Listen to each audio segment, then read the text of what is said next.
Olá, meus irmãos, sejam bem-vindos, mais uma vez nos encontramos e é com muita alegria que eu reencontro com vocês virtualmente, mas teria muito mais alegria se fosse presencial, como éramos antes da pandemia. Mas nada impede de nós continuarmos as nossas lições da Escola Bíblica Dominical e por isso nós estamos aqui. E antes de iniciar, buscamos Deus em oração. Senhor, nosso Deus e Pai, nós te louvamos e bendizemos teu santo nome, Senhor Deus. Estamos alegres, contentes, porque até aqui o Senhor nos ajudou, o Senhor nos abençoou, o Senhor nos guardou, o Senhor supriu as nossas necessidades, ó Pai. Obrigado pelas tuas misericórdias para conosco, Senhor Deus. Obrigado pelo teu amor por nós, Senhor Deus. Obrigado, ó Pai, pela salvação em Cristo Jesus, aquele que morreu por nós para que tenhamos a vida eterna. Pai, louvado seja o teu santo nome, Senhor Deus.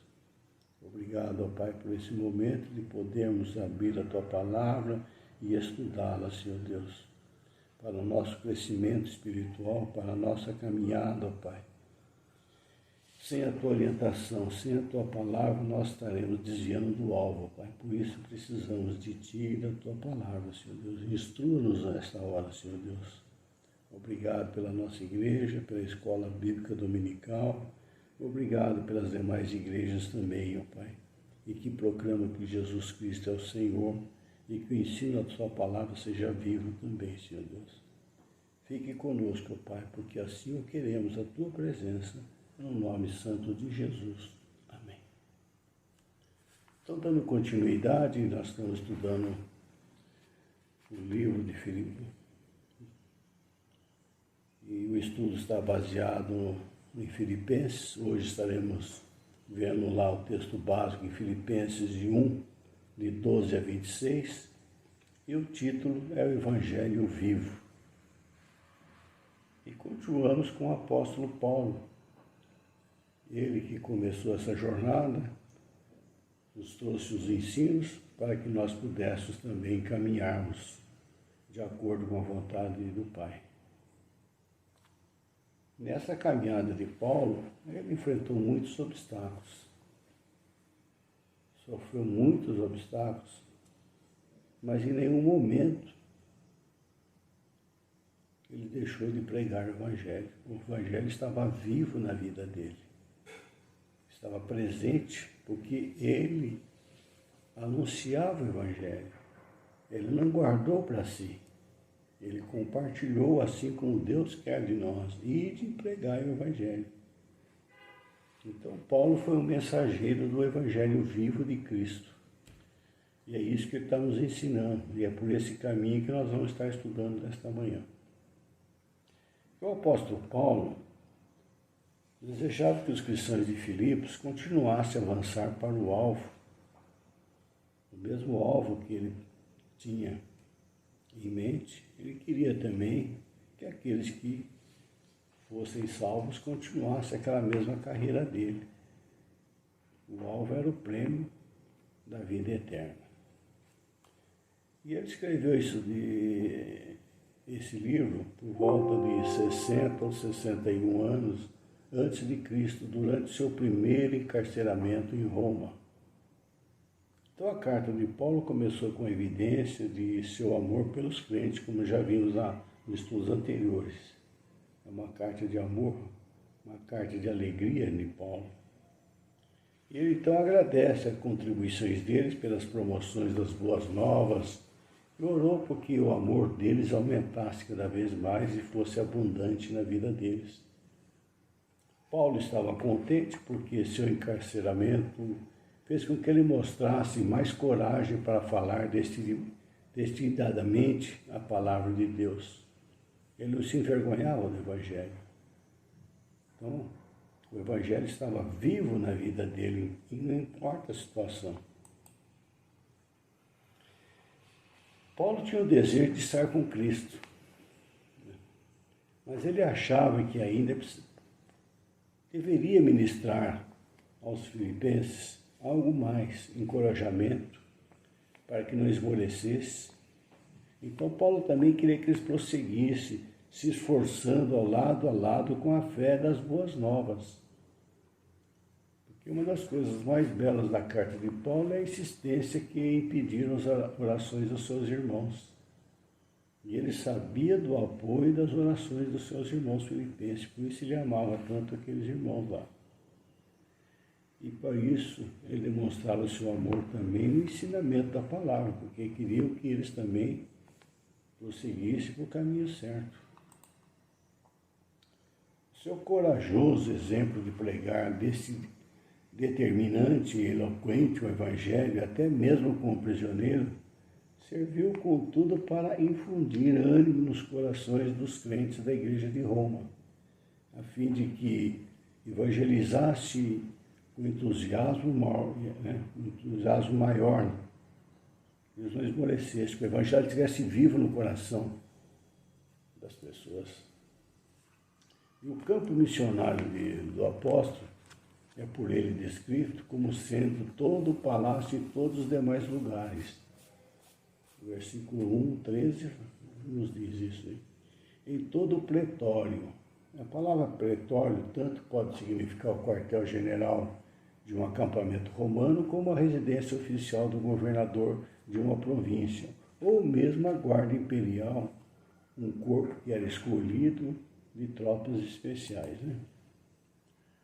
Paulo estava em sua casa alugada, quer dizer, estava na prisão, estava sendo guardado por um soldado da guarda pretoriana, Atos 28, 30.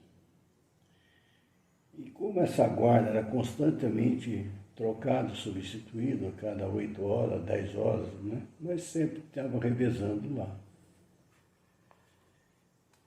E não é para se admirar, e esse tempo que eles passavam com Paulo pregava o Evangelho para esses guardas pretorianos. Em pouco tempo que ele pregava e ensinava a cada um, bem como aqueles que iam visitá-lo também, fossem divulgados, não só no seio daquela guarda pretoriana, mas por todos os demais lugares, porque eles eram no meio deles e levavam também para suas casas, seus lares, E foi penetrando até a casa de César, como se vê lá em Filipenses 4, 22, em que o apóstolo se apresenta como prisioneiro por amor de Cristo. Então era o Evangelho vivo na vida de Paulo, não importava a situação ou a circunstância. E Paulo também não era um indivíduo egocêntrico que buscava a sua própria glória, mas sim como a de quem se devota inteiramente à obra do Evangelho, com amor e simpatia, na perigosa situação em que se achava, e assim mesmo se apresentava como um dos mais corajosos testemunhos de Cristo. Paulo era um progresso contínuo na causa de Cristo, na proclamação do Evangelho da Salvação. Nada pode interromper o propósito de Deus de levar o Evangelho a toda criatura. Nada. E para isso ele conta conosco. Paulo tinha tanta convicção de que nem a prisão, até mesmo a morte, seria capaz de impedir o progresso do Evangelho vivo de Cristo. Paulo era um prisioneiro otimista, pois enquanto para uns a prisão significava derrota, para Paulo era uma feliz oportunidade.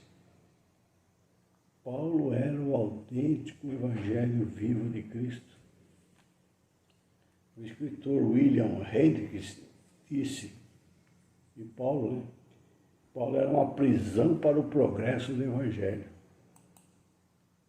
Então, quando compreendemos que o Evangelho é algo vivo, poderoso, capaz de transformar vidas, a motivação para se viver em Cristo e proclamar a mensagem de salvação se torna maior, mais latente dentro de nós. Para Paulo, sofrer por Cristo era motivo de glória. A prisão era, na verdade, uma grande oportunidade dele proclamar o Evangelho. Nada podia interromper o propósito de Deus de levar o Evangelho a toda criatura. Para ele, viver o Evangelho de Cristo não era uma opção, mas uma obrigação. Veja o que ele falou lá: ai de mim se eu não pregar o Evangelho. Então o Evangelho estava sempre vivo no seu coração. E é assim que tem que estar dentro de nós, cristãos.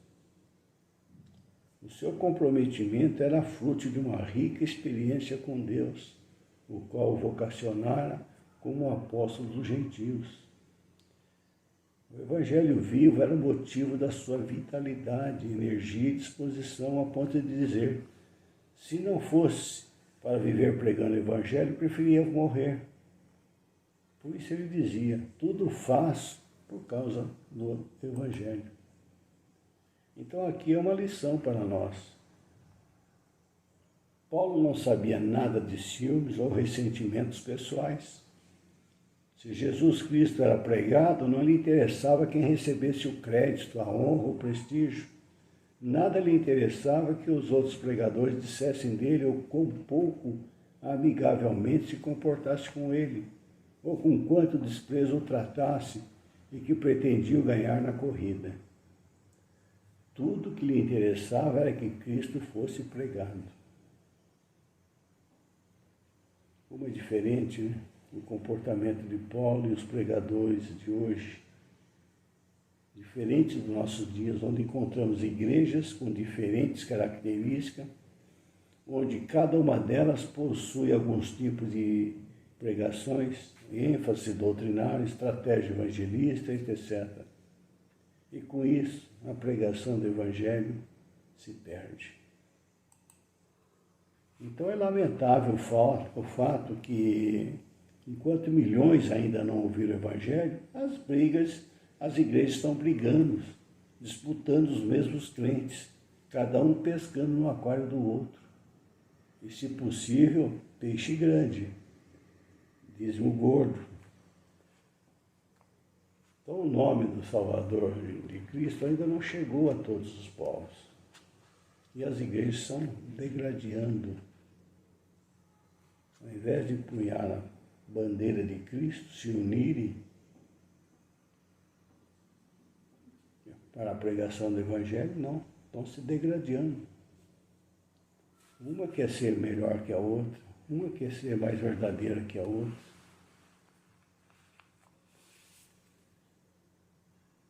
Eu já comentei isso e volto a comentar novamente. Olha a volta da nossa igreja. Pega num raio de 500 metros, veja quantas igrejas evangélicas tem. E olha a periferia se tem igreja, a quantidade que tem aqui no centro. Se Cristo voltasse hoje, o que ele faria? Se ele chegasse na nossa cidade hoje, por exemplo, certamente entraria chorando por toda a cidade, como ele fez em Jerusalém. E chorando e dizendo: se conheceres por ti mesmo, ainda hoje, o que é devido à paz, mas isso está agora oculto aos teus olhos. Lucas 19, 41. E o que fez Jesus chorar? Começou com uma caminhada que fez pela cidade e que lhe partiu o coração. Ele foi batido pela dor que sentiu vendo que os assim chamados religiosos não tinham paz. Eram pessoas que rejeitaram a verdade em favor de fábulas. Agora seguiam uma outra forma de religião morta. Eram ovelhas sem pastores reais. Então, onde vocês estiverem, devem viver como é digno um cidadão do reino de Deus. Jamais esqueçam os privilégios e as responsabilidades da cidadania. Não é a cidadania aqui na terra, mas sim a cidadania do reino eterno, o reino de Deus. De modo que o cristão deve lembrar sempre o reino do qual é cidadão. Sua conduta deve ser digna dessa cidadania. E o que é que Deus espera de nós? Espera que nós se mantenhamos firmes, porque o mundo está cheio de cristãos em retiradas, Cristãos que, quando se começam as dificuldades, ocultam seu cristianismo, ou ao menos silenciam-no. A questão dos 10 dias aí, o ministro do AGU, o pastor, fugiu o nome dele aí, era ministro da Defesa, agora da AGU. Ele acabou pregando o evangelho ao Gilmar Mendes. E o que aconteceu quando ele acabou pregando o evangelho? Veio o deboche do Gilmar Mendes. E atrás dele veio uma boa parte da imprensa também, debochando. Não só dele, também com o juiz nomeado pelo Bolsonaro também. Mas eu gostei, porque ele falou, não se ocultou, mesmo diante da autoridade. O verdadeiro cristão permanece firme sem envergonhar-se em qualquer situação. O evangelho vivo de Cristo tem que estar dentro de nós. E tendo dentro de nós, sai pela boca. Tá? Então, os cristãos têm que estar unidos, um mesmo Espírito, como irmãos, anunciando o Evangelho vivo de Cristo, independente do dia, do lugar, da circunstância da vida. Nós temos um Deus vivo e verdadeiro, e isso nos impulsiona a viver o autêntico Evangelho proclamando. E Paulo tinha duas forças poderosas agindo nele, tornando imóvel em ambas as direções. Pessoalmente, todo o seu coração se inclinava para estar com Cristo, na felicidade de uma vida eternal, perfeita. Mas, ao mesmo tempo, a necessidade urgente de seus filhos na fé, os filipenses, prendiam a vida terrena e o privilégio de seu trabalho. Então, aí está um grande desafio da igreja da atualidade, mostrar a diferença que o evangelho é autêntico. O evangelho vivo que faz diferença na vida das pessoas, da sociedade, e que nós não podemos mais ficar quietos diante dessa postura politicamente correta. Enquanto o evangelho barato está aí ao nosso lado, sendo divulgado, e a gente está quieto. E aí uma pergunta, onde é que está o evangelho vivo na nossa vida? Até quando vamos achar que ser servo de Deus é ser sinônimo de viver feliz esta vida, alegre, ter saúde, ter família, etc, etc. É lógico que queremos isso, todos querem, e não há mal nisso, mas até quando isso vai influenciar a verdade do Evangelho de Cristo na nossa vida? Essas coisas não têm impedido de nós proclamarmos o Evangelho de Cristo? Até quando aceitamos somente um evangelho medíocre que só serve para preencher o nosso ego e satisfazer as nossas necessidades?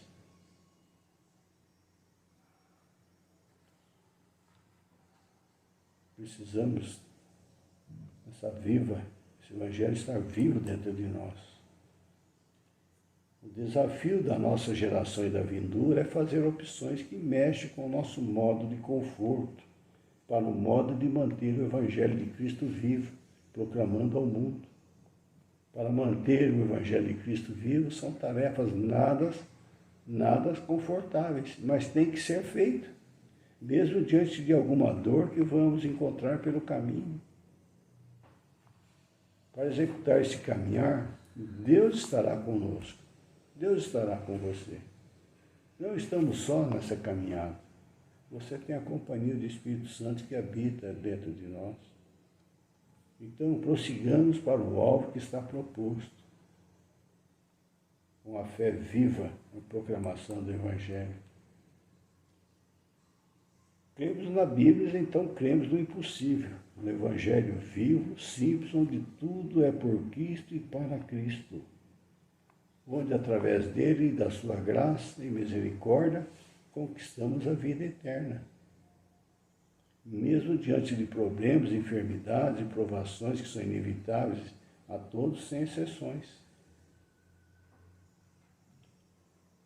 Agora, se formos abençoados com saúde, com emprego, com casa, com família, etc., amém. Se não, amém também, e bola para frente. Vamos caminhar, louvar e entregar o autêntico Evangelho vivo a cada dia da nossa vida nas mãos daquele que tudo conhece, que sonda todos os nossos propósitos e pensamentos. Estamos prontos para pagar o preço de seguir a Cristo e anunciar o Evangelho vivo a toda criatura? Que todos nós tenhamos a mesma mentalidade do apóstolo Paulo e depois de colocarmos a mão no arado, não olhamos para as coisas deixadas para trás, mas sim nos esforçamos para atingir o prêmio, o alvo, a vida eterna, 2 Timóteo 4:7. Paulo será um exemplo luminoso de como, por meio de Cristo, um homem pode enfrentar o pior e sair ileso. Então é dever de todo cristão confiar e viver de tal maneira que os homens vejam que Cristo pode fazer por aquele que lhe entrega a sua vida. Você vai exalar o bom perfume de Cristo.